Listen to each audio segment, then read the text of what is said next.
Welcome to the Cities Thematic Day of the Singapore Pavilion, organized by the Centre for Liveable Cities. We have a packed afternoon of program lined out for you to examine how cities can be resilient and regenerative in the climate change world.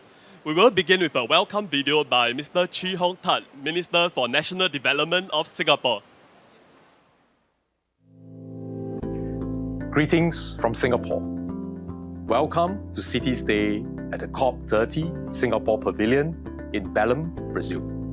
Cities are very much at the front line of our collective response to climate change. On one hand, cities can become hotspots for emissions and experience extreme heat and flooding. But they can also be powerful drivers of regenerative solutions for climate mitigation and adaptation to enhance livability and resilience. As a small city-state and a low-lying island, Singapore is amongst countries who are more vulnerable to the effects of climate change. However, our long-term integrated approach to urban planning enables us to turn challenges into opportunities. For example, we are planning for the Long Island project along our southeastern coast. Besides being a coastal protection measure against sea level rise, this will also strengthen our water supply resilience and create new land for housing, jobs, and recreation. Buildings account for about 20% of Singapore's total carbon emissions. To achieve a low-carbon built environment, we need to build a collaborative ecosystem comprising public, private, and people sector stakeholders. A key initiative is the Singapore Green Building Master Plan. This year, we celebrate 20 years since the Green Mark certification scheme was established. We now have over 2,500 Green Mark certified buildings in Singapore, and the list continues to grow. Collectively, these buildings save over 4.2 billion kilowatt hours of energy annually.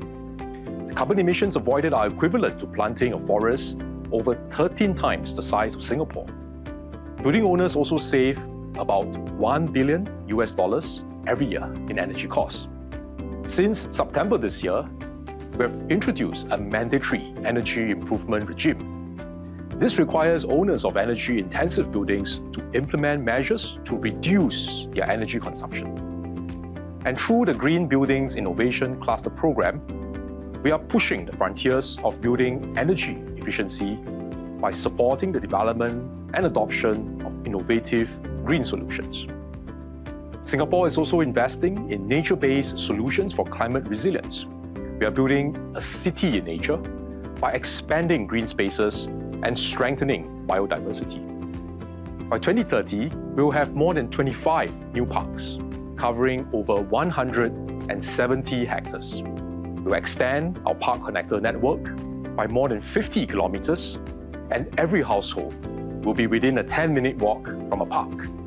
We are also working to restore and enhance 80 hectares of forest, coastal, and marine habitats. Last year, we opened the enhanced Sisters Islands Marine Park, Singapore's first marine park.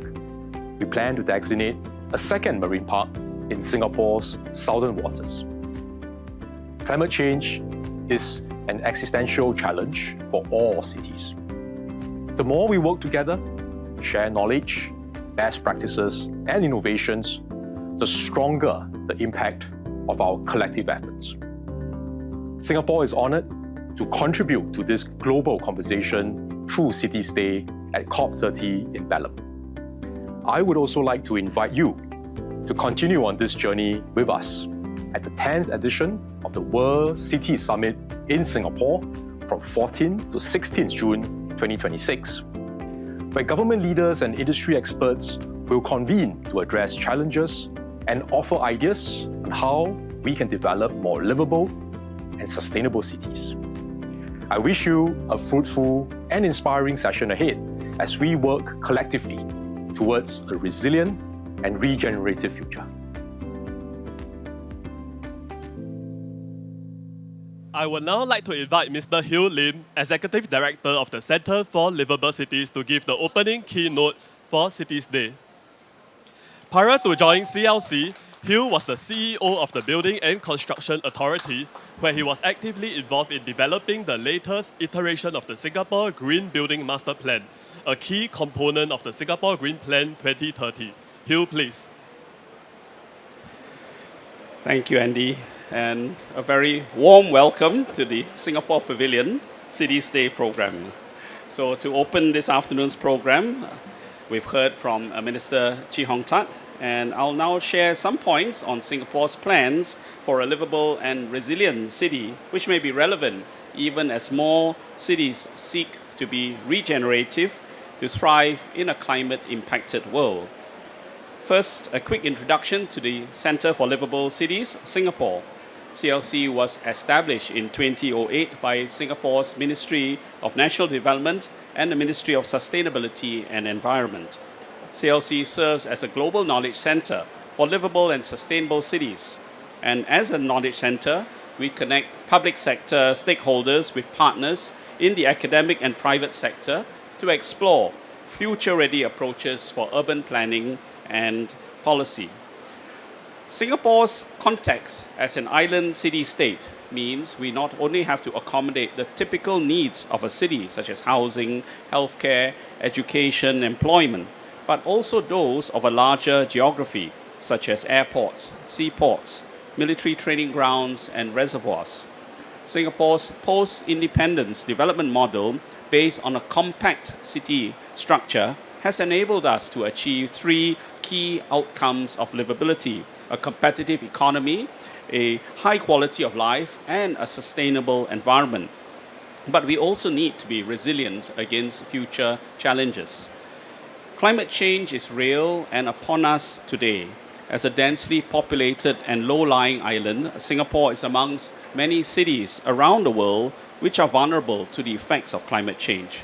Just like many cities, we grapple with urban challenges such as an aging population, a changing economy, and a more diverse demography with various competing needs and wants. Let me take this opportunity to introduce the Livability Framework, which was developed and launched at the World City Summit last year. I earlier mentioned three desired outcomes of livability. Now, to achieve these, we need three complementary urban systems described as integrated master planning and development, dynamic urban governance, and a collaborative ecosystem. As Minister Chee has mentioned preceding this, long-term planning is fundamental to Singapore's urban development model. As we expect to face increasingly complex challenges in future, a robust, future-ready urban planning approach is essential. In the latest long-term plan review in 2021, Singapore added a scenario-based planning approach, which allows for multiple future pathways while avoiding locked-in solutions, and has engaged residents from all walks of life for their ideas. Against a more complex set of parameters, Singapore's planners today use modeling and simulation to understand the trade-offs and to test potential scenarios and solutions before firming up their development plans. For example, conducting integrated environmental models to identify wind corridors that should be safeguarded in new precincts so as to keep our city cool. Such tools strengthen the robustness of our plans and build resilience to respond to future crises and cope with changes in the long term. Now, to catalyze a whole-of-nation movement to achieve net zero emissions by 2050 and meet Singapore's commitments under the Paris Agreement, as well as the United Nations 2030 Sustainable Development Agenda, the Singapore Green Plan 2030 was launched in 2021. It charts out ambitious but tangible targets across sectors such as the economy, transportation, waste, and the built environment. Minister Chee has highlighted our city in nature vision and efforts to transition to a low-carbon built environment. We've also invested in a strong public transport network to provide capacity and resilience for urban growth while supporting decarbonization efforts. The Land Transport Master Plan 2040 to create a 45-minute city and a 20-minute towns through greater walk, cycle, and public transport rideshare. So by 2030, we aim for 8 in 10 households to be within a 10-minute walk of a train station, supporting our car-light policies. Singapore aims to be a zero-waste nation, powered by a circular economy approach. We work closely with industry and community partners to close the loop on priority waste streams such as food, e-waste, and packaging waste. We are setting up Tuas Nexus, an integrated waste management facility that will be co-located with a used water reclamation plant to harness the synergies of the water, energy, and waste nexus from used water and solid waste. So when operational from 2027, it will generate enough electricity to sustain its own operations, and any surplus will be exported to the national grid. This saves us about 200,000 tons of carbon dioxide emissions annually. For cities to remain livable and resilient in a climate change world, we have to go beyond sustainability and aim towards becoming regenerative. While sustainable development focuses on doing less harm, regenerative urban development focuses on being able to do more good by ensuring co-benefits for society, biodiversity, and the environment, and not one at the expense of another.